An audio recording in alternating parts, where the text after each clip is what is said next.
Muchas gracias, Elena. Muchas gracias, Marta.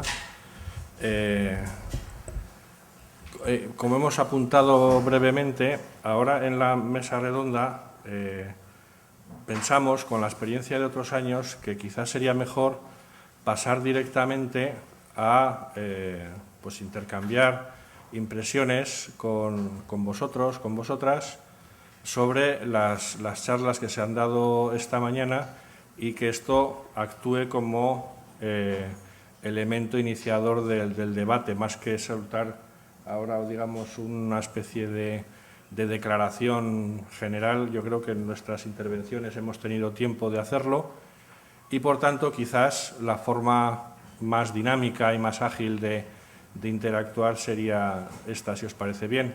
O sea que estamos abiertas, bueno, yo soy minoría y me alegro, pues para las preguntas o consideraciones que estiméis oportunas, en formato absolutamente libre. No hay preguntas tontas, hay respuestas improcedentes y tontas, pero preguntas no. Así que, cuando queráis.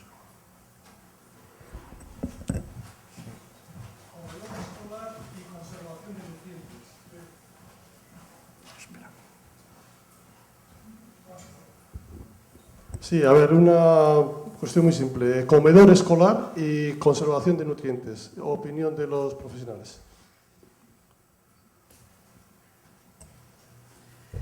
La pregunta es si en un comedor escolar se pueden conservar los nutrientes. ¿O hasta qué nivel se conservan en función de la experiencia muy incipiente que podéis tener? ¿O cuál es vuestra opinión bajo vuestra experiencia?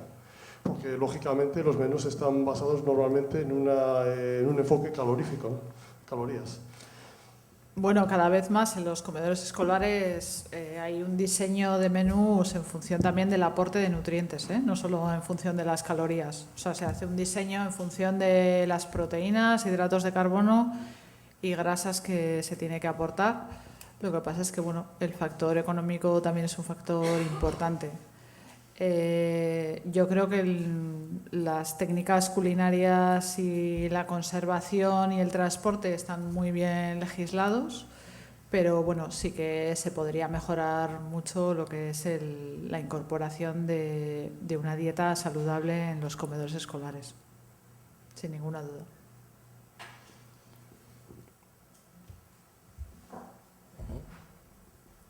¿Alguna otra cuestión sobre los diversos temas que se han abordado?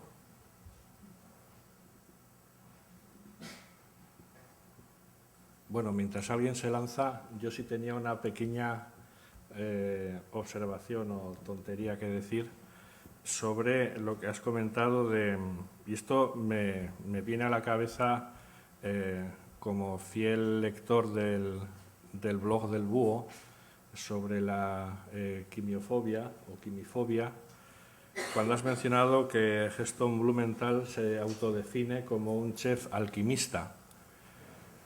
Claro, si tenemos en cuenta que la alquimia es el arranque fallido y supersticioso, o digamos es un poco como la astrología, la astronomía, ¿no? Si la alquimia es un poco el arranque en falso de la química, autodefinirse en términos alquimistas de secretismo, oscurantismo y superstición, curiosamente, estoy seguro de que él no estaba pensando en esto, ciertamente, pero sí en que el término químico está mucho más desprestigiado que alquimista, que tiene un toque misterioso, código da Vinci, es mucho más glamuroso autodefinirse como alquimista que como químico, ¿de acuerdo?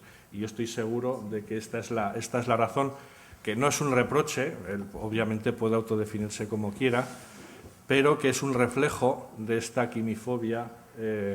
Hemos hablado del impacto de la ciencia en nuestras vidas, pero también es interesante y podría ser un tema de debate, yo creo que interesante, y seguro que el profesor Irwin tiene mucho que decir, del tema de la anticiencia y nuestras vidas, que también tiene su peso, aunque no lo hemos mencionado aquí.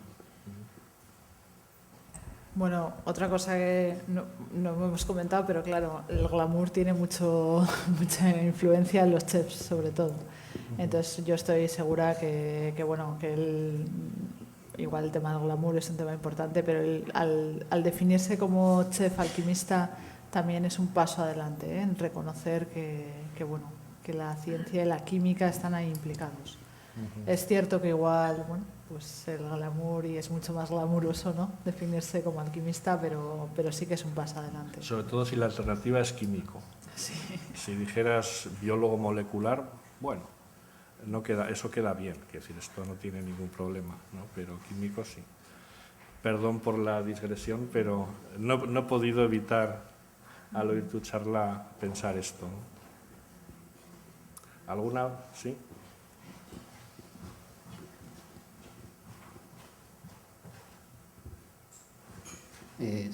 Primero un comentario respecto de lo de la cocina o el cocinero alquimista. No nos olvidemos que Newton también dedicó una gran parte de su vida a la alquimia, entonces de alguna manera definirse como alquimista tiene como un cierto sentido fundacional, de alguna manera, ¿no? Simplemente un comentario. Me gustaría hacer una pregunta quizás a ambas, y yendo al principio de la presentación de los 4 cuadros que comentó Fernando al principio, me parece que ambas presentaciones de alguna manera presentaban el cuadro Edison, ¿no? De alguna manera cómo la ciencia o la matemática puede contribuir o puede aparecer en la literatura o contribuir a la cocina. Me gustaría saber si podéis hacer alguna reflexión en el sentido inverso, ¿no? De alguna manera, ¿qué puede aprender la ciencia de la cocina o qué puede aprender la matemática de la literatura? Si podéis comentar algo al respecto. Bueno, en mi caso esa pregunta es muy complicada, no lo sé, la verdad es que no lo sé. Yo diría que poco, pero también es verdad que para los docentes de matemáticas uno de los problemas gravísimos que tiene nuestro alumnado es que no sabe leer. Y cuando lo digo así, lo digo a propósito, porque es una pequeña provocación. No saben leer ni los de matemáticas, ni los de física, ni ninguno, yo creo.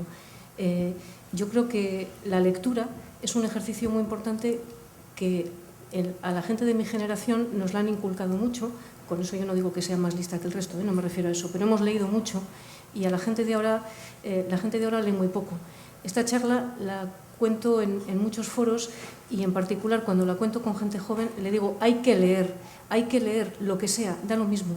Entonces, claro, no te he dicho ninguna aplicación de la literatura a las matemáticas, pero en general a la formación del conocimiento, yo creo, a amueblar tu cabeza, a aprender a pensar. Yo creo que es fundamental leer además cualquier cosa, insisto, da lo mismo, porque yo creo que cada estilo, aporta algo distinto a tu manera de reflexionar y de pensar. Entonces quizá eso sea lo que yo pienso que puede aportar. Yo creo que la cocina sí que puede aportar a la ciencia ese modelo como de creatividad, ¿no? De ensayo, error y de ser creativo, de que las nuevas ideas no nos paren, ¿no? Igual en ciencia no somos tan atrevidos como son ellos. Y yo creo que es un buen aporte. Sí, sí es el comentario de Newton y la alquimia. También Newton era comentarista de textos bíblicos a los que dedicó tiempo enorme. También cultivó la alquimia con el resultado perdurable que conocemos, es decir, por lo que conocemos a Newton es por otras cosas. Probablemente Newton estaba atrapado, del mismo modo que Leonardo da Vinci estaba atrapado en las tecnologías y los materiales de su época, ¿no?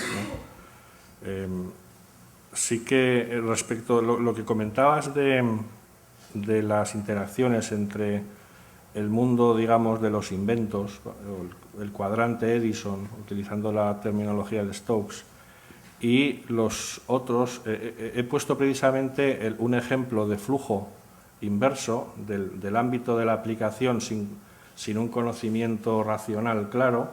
He puesto precisamente el caso de la reacción de Maillard, ¿no? de las transformaciones químicas que se producen al cocinar, ¿no? Y eso es un elemento civilizador de lo crudo y lo cocido, ¿no? De digamos, el impacto sobre la elaboración de los alimentos o de los materiales sobre la civilización en su sentido más amplio. Hay otros muchos ejemplos de transferencia desde el mundo del invento, vamos a decir, o el mundo práctico al mundo del conocimiento básico. Incluso hoy en día, dentro del esquema este lineal que he comentado, que desarrolló Vannevar Bush, hoy en día se tiene bastante claro que no siempre, es más que en muchos casos es al revés. O sea, este flujo, digamos, de hagamos ciencia básica, algunos resultados son aprovechables, los dirigimos hasta hacer un producto tecnológico. Hay muchas veces, un caso claro son las neurociencias, en los que la técnica precede a la ciencia. Es decir, a veces es la tecnología la que genera ciencia. Es decir, si no tenemos el microscopio confocal, desarrollado por un ingeniero informático, Alan Minsk, hoy en día buena parte de la investigación que se hace en neurociencias a nivel celular sería imposible. Este es un caso claro de transferencia desde la tecnología a la ciencia básica, ¿no? Otro ejemplo evidente es el descubrimiento de exoplanetas. ¿Qué planetas hay? ¿Qué tamaño tienen? ¿Cómo orbitan? ¿Existen las supertierras? ¿No existen? Todas estas preguntas que son claramente ciencia básica, cuadrante Bohr, saber que existe una supertierra en Alfa Centauri, pues sobre nuestra vida en principio no tiene un impacto claro, pues todo esto hubiera sido imposible sin las tecnologías de placas sensibles de tipo CCD que hemos visto antes y que contribuyeron a la transformación, eso sí, en el ámbito de la fotografía, ¿no? Es decir, hay otro ejemplo también histórico es el desarrollo de la termodinámica, que iba en paralelo a los avances ingenieriles en las máquinas de vapor que estaban asociados a la revolución industrial. Es decir, la entropía, probablemente los conceptos, las grandes leyes de conservación de la termodinámica o las desigualdades de la entropía, del segundo principio, etcétera, etcétera, todo esto sin los desarrollos en ingeniería y incluso en industria de la tecnología del vapor, que sería una onda schumpeteriana de las que hemos visto, pues hubiera sido imposible. Por tanto, sí es verdad que en muchos ámbitos es la tecnología la que crea ciencia y no la ciencia la que crea tecnología. Esto sería un círculo vicioso o virtuoso en este caso, no sé.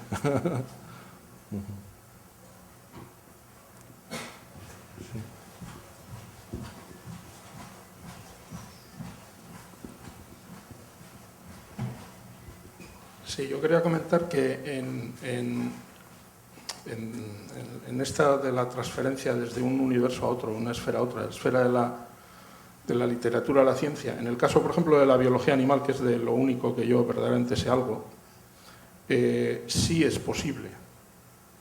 Porque en la literatura hay muchos ejemplos de relatos en los que se cuentan cosas de animales, los que muchas veces, claro, si no tienes ninguna experiencia de ello, pues a lo mejor no lo identificas como materia científica, pero que si sí la tienes, sí lo haces y la puedes utilizar y de hecho te puede venir muy bien para explicar ciencia.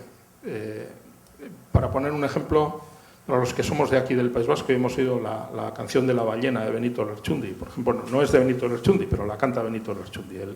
Los versos de la ballena hablan del aceite que sale de la ballena y además dice a cuánto precio la venden, ¿no? Y eso te da pie, dice 6 pesetas latina, dice precisa esa cantidad, ¿no?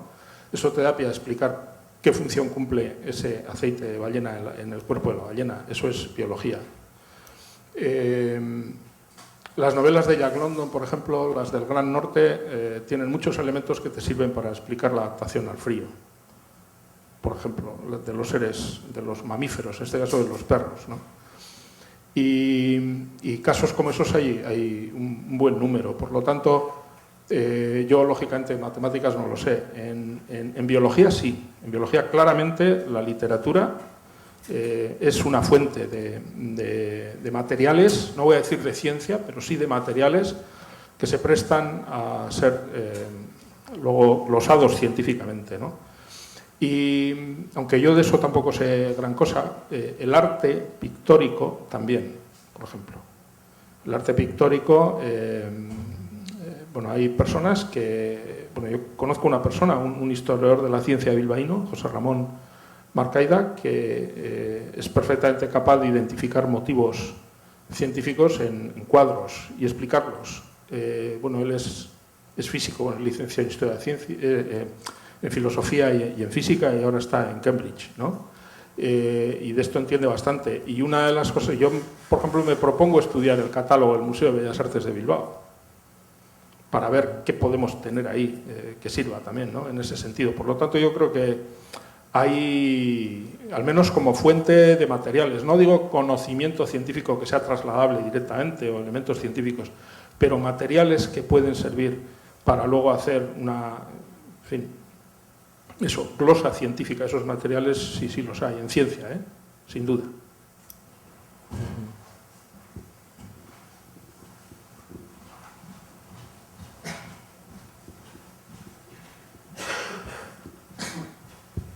Buenos días.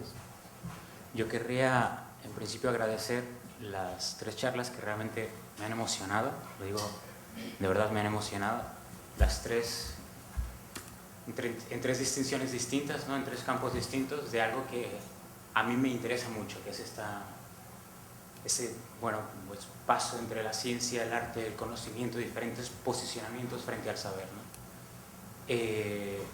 Yo me podría pasar un rato largo, pero no voy a monopolizar mucho la palabra. Me gustaría de pronto hacer una pequeña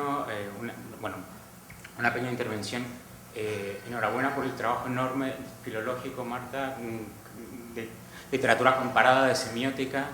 Distingo al menos, y muy por encima, 2 estrategias distintas del uso de la matemática en los ejemplos que en concreto has elegido para la exposición.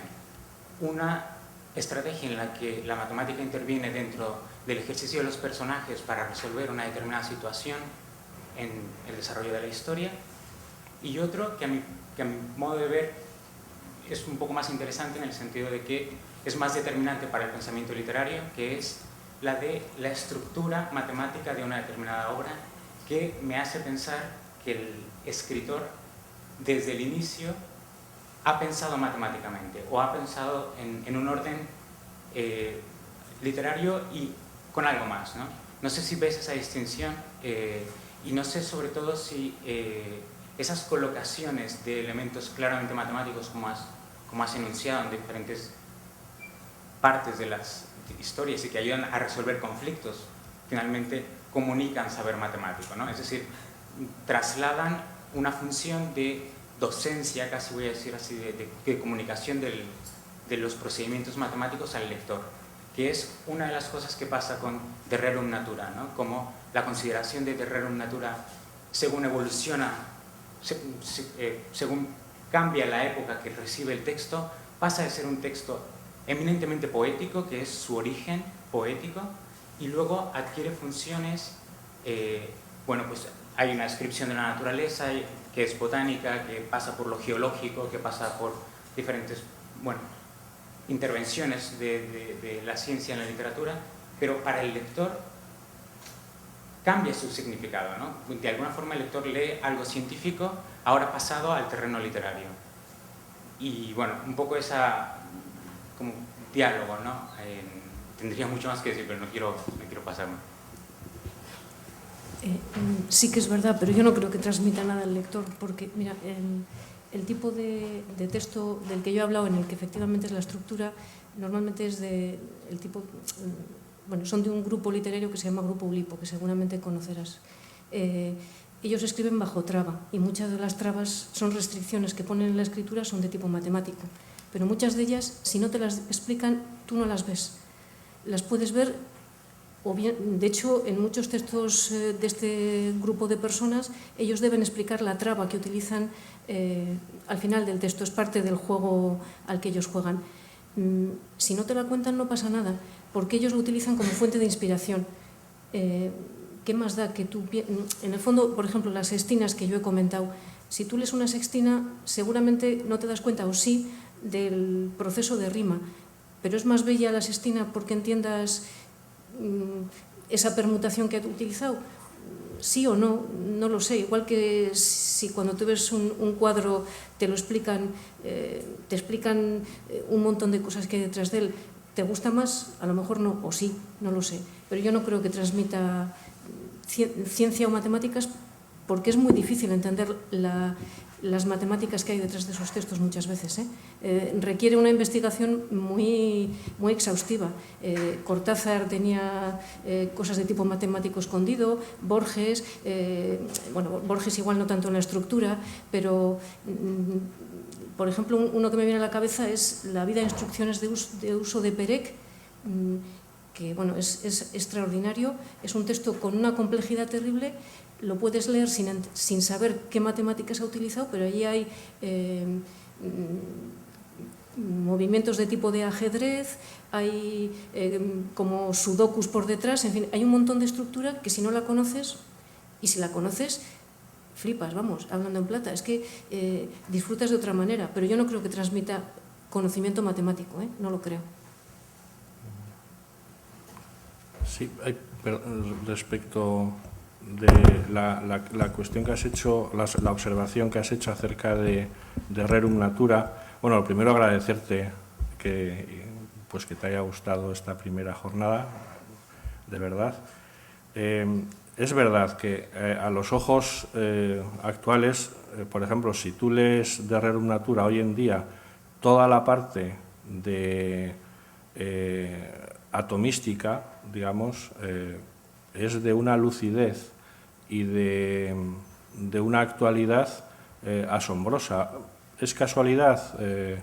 Hombre, la teoría atómica de Demócrito de Abdera pues está bastante bien, bueno, estaba bien asumida por la escuela epicúrea. De hecho, Lucrecio lo que quiere es crear un poema panegírico que resuma el saber de su tiempo y que haga apología del epicureísmo, ¿no?, que estaba muy desprestigiado en la época precristiana de Roma y fue después absolutamente desprestigiado por los primeros padres de la Iglesia, desde San Jerónimo hasta hoy prácticamente. De hecho, se perdió casi todo de la escuela epicúrea, y lo único que había era una pista de que esto es un poema que está muy bien, pero bueno, proviene de estos monstruos, ¿no?, de esta gente epicúrea degenerada y sucia que buscaba el placer y que se acababan suicidando todos porque estaban muy pervertidos. Todo esto era falso y esta era la imagen que existía hasta que, bueno, milagrosamente sí sobrevivió un único manuscrito en un monasterio alemán que fue desenterrado y transcrito rápidamente por un erudito humanista italiano, por Poggio. Entonces, este carácter, digamos, sí, estoy de acuerdo que probablemente esta clarividencia casi casual, ¿no?, de esta concepción del mundo atomista, un lector del siglo XVIII no la hubiera apreciado más otras cosas. Un lector del siglo XIX sin duda se habría fijado en el libro cuarto, cómo habla de la transformación de las especies y de la supervivencia de los más aptos, lo cual es una especie de darwinismo avant la lettre bastante también clarividente, casual o no, no lo sé, ¿no? Pero lo que sí ha persistido es este carácter cuasi subversivo de la otra forma de acceder al conocimiento y que va a ser tachada de impía, ¿no? Y de hecho, hoy en día no hay más que ver lo que sucede en el fundamentalismo cristiano con respecto, bueno, pues todos los problemas que tiene la teoría darwinista en Estados Unidos y también en el mundo islámico. Entonces, en ese sentido, del siglo I a.C. a la actualidad, ha llovido mucho, pero desde el punto de vista de esta tensión entre el acceso al conocimiento y la concepción del mundo, pues en sus aspectos más extremos pues no ha variado tanto.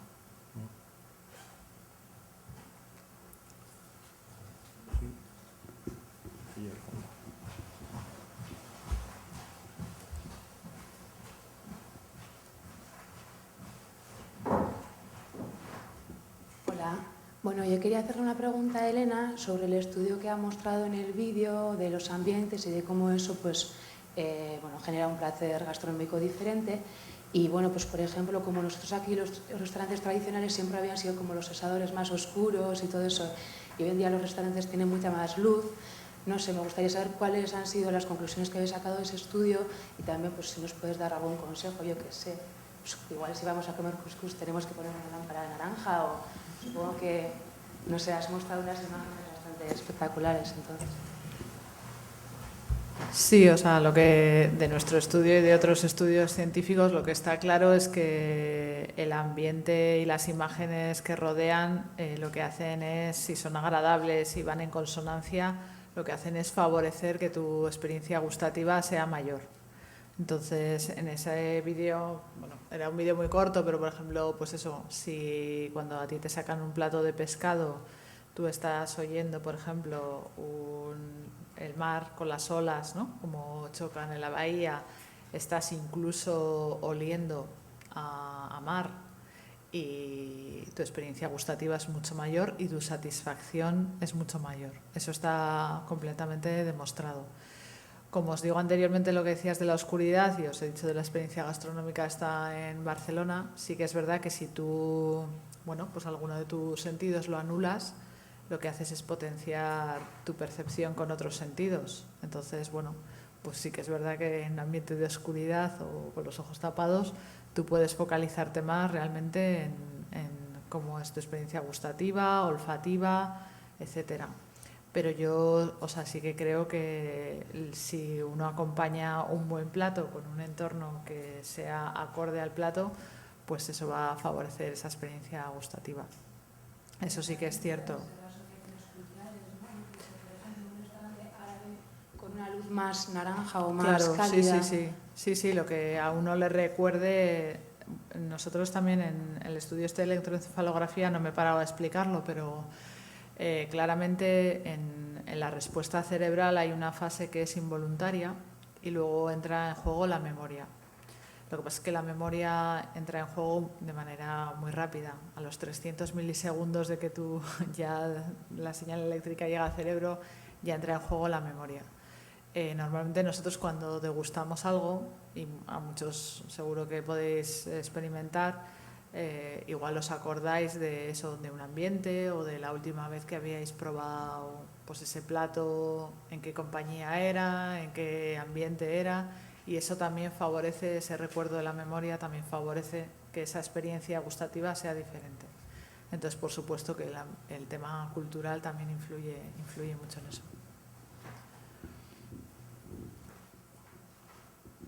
Perdona, eso me recuerda, en ese contexto del tema cultural, un comentario.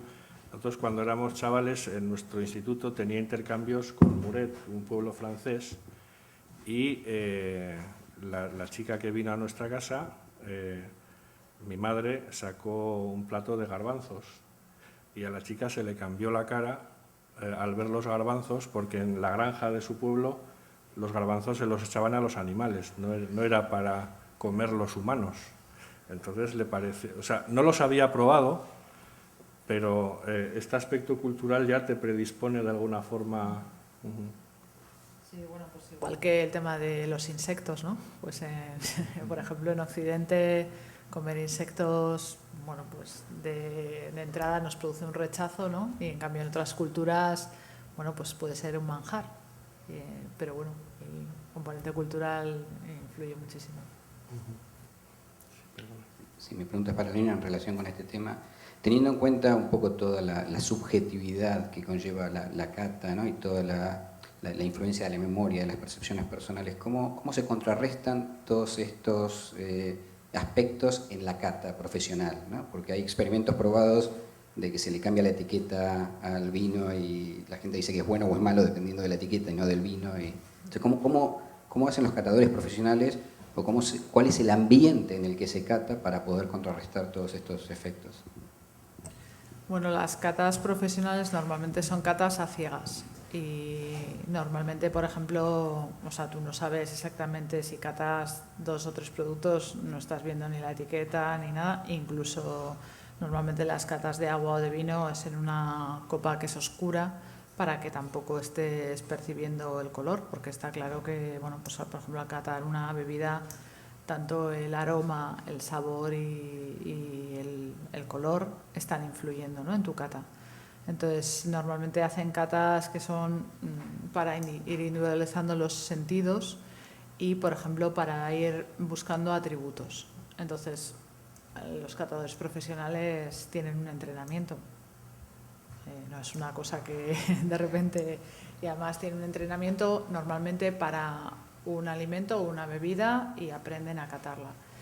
Y como te digo, suelen ir buscando atributos. Por ejemplo, pues en el vino, normalmente los atributos suelen estar en torno a, por ejemplo, pues eso, buscan atributos de la madera en la cual el vino ha estado allí durante ese tiempo. Luego vainilla suelen buscar, frutos rojos, menta, y los catadores lo que van haciendo es como van disociando el sabor en diferentes atributos. Entonces eso se educa y se va aprendiendo. Y sí, los catadores profesionales normalmente siempre hacen catas a ciegas. Es decir, la memoria personal no tiene...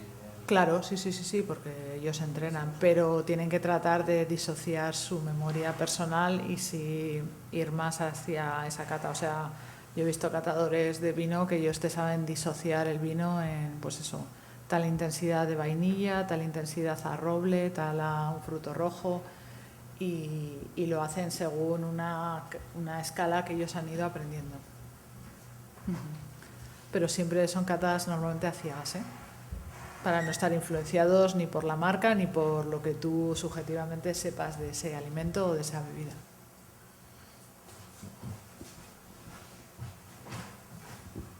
Elena, ¿consideras que hay como un proceso en el que el consumidor se va haciendo cada vez más consciente, un poco de una forma a nivel usuario, pero de algunos de estos atributos? Cuando proyectaste la imagen en la que al comensal se mostraba en la mesa qué vino era, de qué año, de algunos aspectos, grosso modo, ¿no?, de esto, y luego si en el trabajo que desarrollan en el centro, ¿consideras que hay un aspecto, una labor de un poco modulación del gusto, ¿no?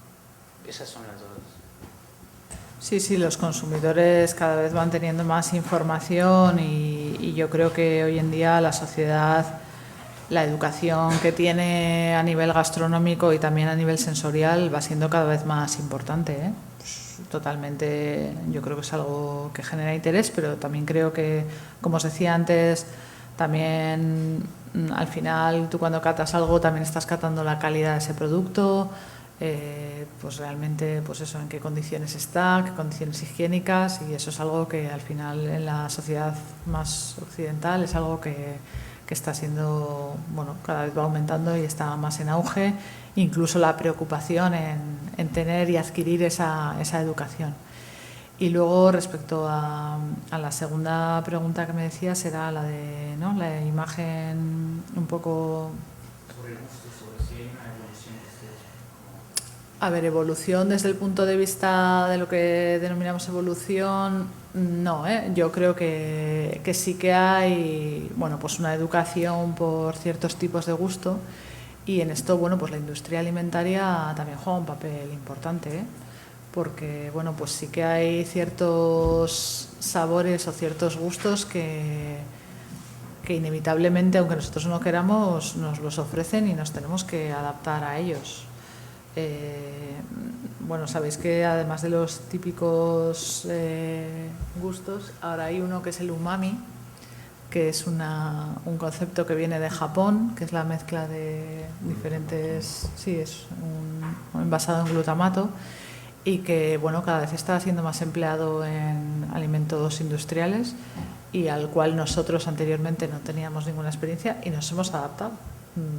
Nos hemos adaptado y mucha gente se ha adaptado sin conocerlo, vamos.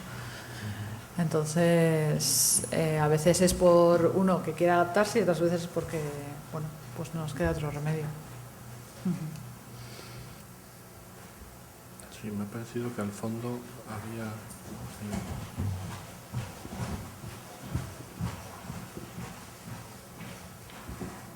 Hola, mi pregunta también es un poco sobre la comida, porque era para ver si habéis hecho algún tipo de estudio sobre la gente que percibe los alimentos como un peligro, ¿no? Los multialérgicos alimentarios, gente que es súper alérgica a varias cosas, y entonces sentarse a comer es una tortura porque nunca saben si algo les va a sentar mal y lo que sea, y entonces desarrollan muy poco gusto por la comida. Vamos, yo tengo una experiencia muy cercana y es tremendo. Y entonces, si sobre eso, igual que intentas potenciar la experiencia gustativa con gente que no tiene problemas, minimizar el efecto de peligro y de veneno en gente con muchas alergias alimentarias variadas que le pueden acarrear desde reacciones leves a un shock. Gracias. Pues no, la verdad es que no hemos desarrollado ningún estudio y tampoco lo conozco de otros centros que lo hayan desarrollado, pero bueno, yo, como si yo te comentaba, o sea, me parece que un paso importante para ellos, para este tipo de personas, es la nueva normativa que se va a poner en marcha de la Comisión Europea, es decir, que ellos a la hora de ingerir un alimento o un plato fuera de su domicilio donde ellos lo controlen, sepan exactamente qué lista de alérgenos tienen, con lo cual lo ingieran con seguridad. Y luego lo que sí, o sea, nosotros que trabajamos en el tema de pues por ejemplo, personas celíacas, es cierto que bueno, que la investigación en el desarrollo de las alergias e intolerancias alimentarias está también dándose en gran auge. O sea, Pero yo creo que hay un componente de esas personas, un componente subjetivo, claro. que ya tiene vamos a ver, es una idea que se me acaba de ocurrir, que a lo mejor puedes hacer algo para minimizar ese efecto, porque no sienten el mismo placer ni la curiosidad ni absolutamente nada por la comida, o sea, es un mero trámite por eso. Porque prevalece la seguridad, claro. Sobre todo si son desde muy pequeños, ya tienen una actitud también a la comida que es eso. Creo que aunque haya estudios y estudios que se merecen ay, perdón. Ya desarrollan una especie como de pasividad hacia la comida, o sea, no tienen una experiencia gustativa, es un mero trámite alimentario muchas veces obligado. Entonces a eso me refería. Igual que potencias, a mí me vas a meter en una habitación y maravilloso, pues a lo mejor a alguien con muchas alergias darle un entorno de seguridad. Es verdad que en casa lo tienen, fuera es mucho más complicado porque no solo el alérgeno, es todo el proceso de cocina y todo eso. Solo una pregunta, gracias. No, sería muy interesante, pero por ahora no lo conozco y es cierto que en ellos, sobre todo, al final lo que se quiere es bueno, asegurar la seguridad, que no ingieran ninguna sustancia que les provoque ninguna alergia ni intolerancia más allá de lo que ya lo tienen. Pero sería muy interesante. Sí, en un contexto más amplio también se da lo que se llama la hipersensibilidad a los productos químicos. Hemos visto por la tele a veces personas que están como envueltas en capuchas, que no pueden tocar nada que sea sintético ni ponerse en contacto con nada que no sea natural. A veces cabe pensar si esto no corresponde más, como apuntabas, a un aspecto subjetivo de obsesión que a un factor motivado por una causa pues de generar una respuesta inmune desorbitada, ¿no? Esto quizás también entra un poco en juego con lo que comentábamos de la dicotomía natural-artificial, bueno-malo, etcétera, y cómo ese valor en algunos aspectos anticientífico se transmite a la sociedad y genera respuestas alérgicas o alérgico-psicosomáticas, ¿no? En un contexto más amplio, pues bueno, estos casos de hipersensibilidad a lo artificial se están produciendo, ¿no?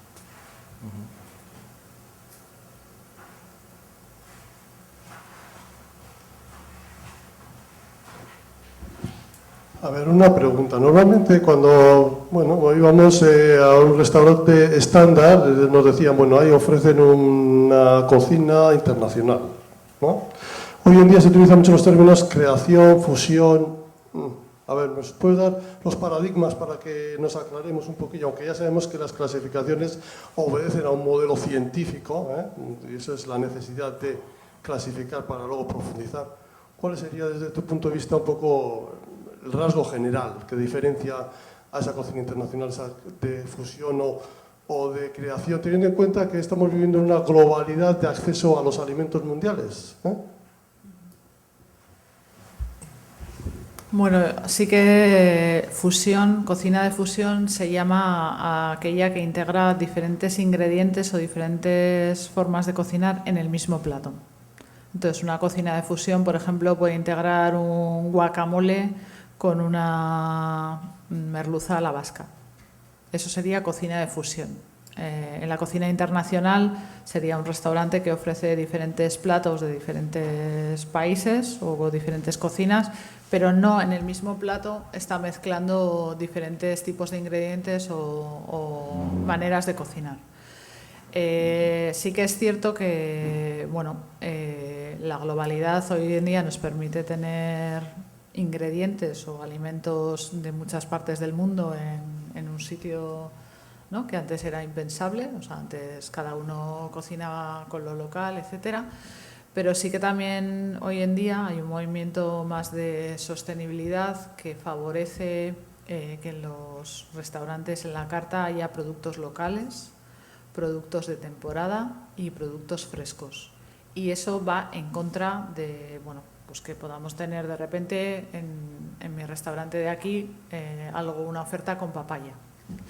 Entonces sí que es cierto que hay ambas dinámicas, pero que sí lo sostenible, local y variado es un movimiento que está cada vez cogiendo más fuerza, no solo aquí, sino en diferentes países.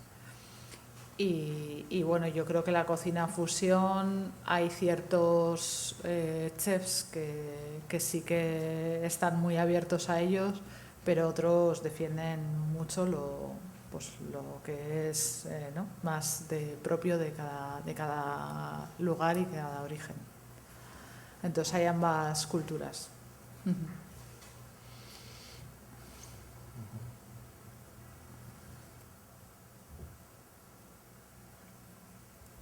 ¿Alguna pregunta, algún comentario?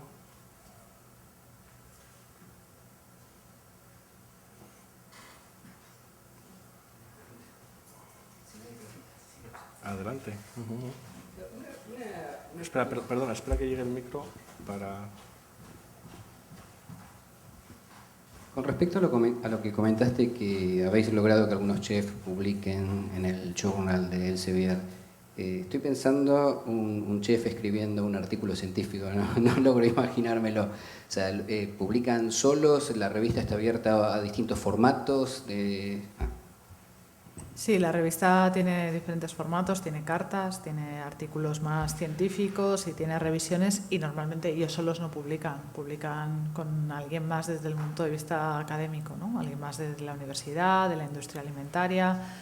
Pero bueno, cada vez más es verdad que ellos ya tienen esas conexiones, O sea, así como hace unos años esas conexiones eran raras o incluso habría que facilitarles, ¿no? Pues decirle a un chef, cuando se empezó a editar la revista, pues se daba el caso de un chef que decía, bueno, yo quiero escribir algo, pero yo no voy a escribir una palabra, O sea, que ponerme la infraestructura para ello. Ahora cada vez más los que hacen ese tipo de difusión tienen ya esas conexiones y es más fácil gestionar ese tipo de cosas.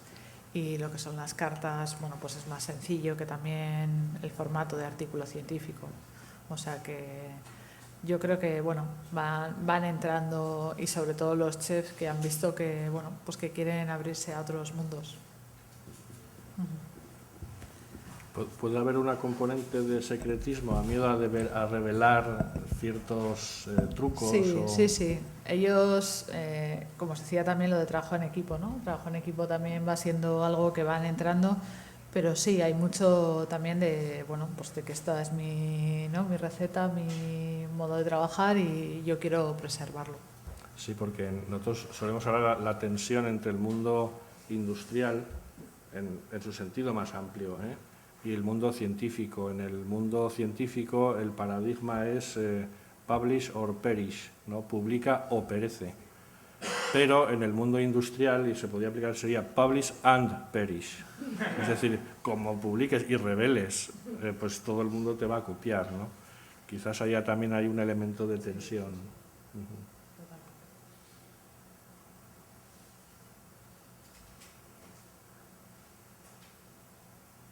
Sí, ahí, al fondo, el chico de rojo.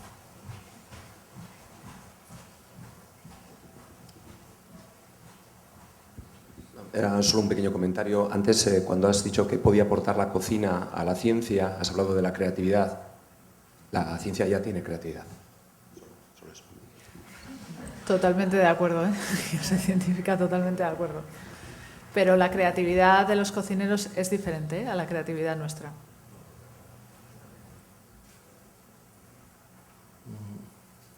Sí, esto daría para un debate largo y tendido. De hecho, hay quien opina que el temperamento de los artistas y de los científicos, y no digamos de los matemáticos, que están muy próximos a los poetas, digamos en los perfiles psicológicos, hay gente que ha estudiado esto y encuentra las mismas pautas de explosiones de creatividad, de inseguridad, y otros aspectos que hacen que digamos, los artistas sean personas un poco especiales. En muchos sentidos los científicos también son personas especiales que tienen muchos elementos en común, ¿eh? No solamente el paradigma Dirac o el Sheldon de Big Bang Theory, ¿no? O sea, en un sentido profundo hay más. De hecho, los flujos entre científicos y creadores en literatura o en otros ámbitos son mucho más intensos de lo que pensamos. Hay muchos músicos que han sido a la vez científicos. Borodin, el músico, se consideraba a sí mismo un químico antes que otra cosa. Para él la actividad como compositor musical era un aspecto no tan importante de su perfil profesional, ¿no? Y es precisamente eso lo que más ha perdurado de él hasta nosotros, ¿no? Marta ha mencionado a Lewis Carroll, ¿no? Un matemático que escribe relatos que todavía hoy nos siguen hechizando, ¿no? Sí, yo creo que digamos el solapamiento, el pisotón, es mucho más grande de lo que pensamos. Sí.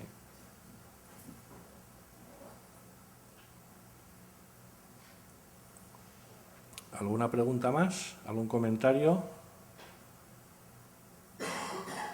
Bueno, pues si os parece, lo dejamos aquí hoy y mañana seguimos, ¿de acuerdo? Muchas gracias.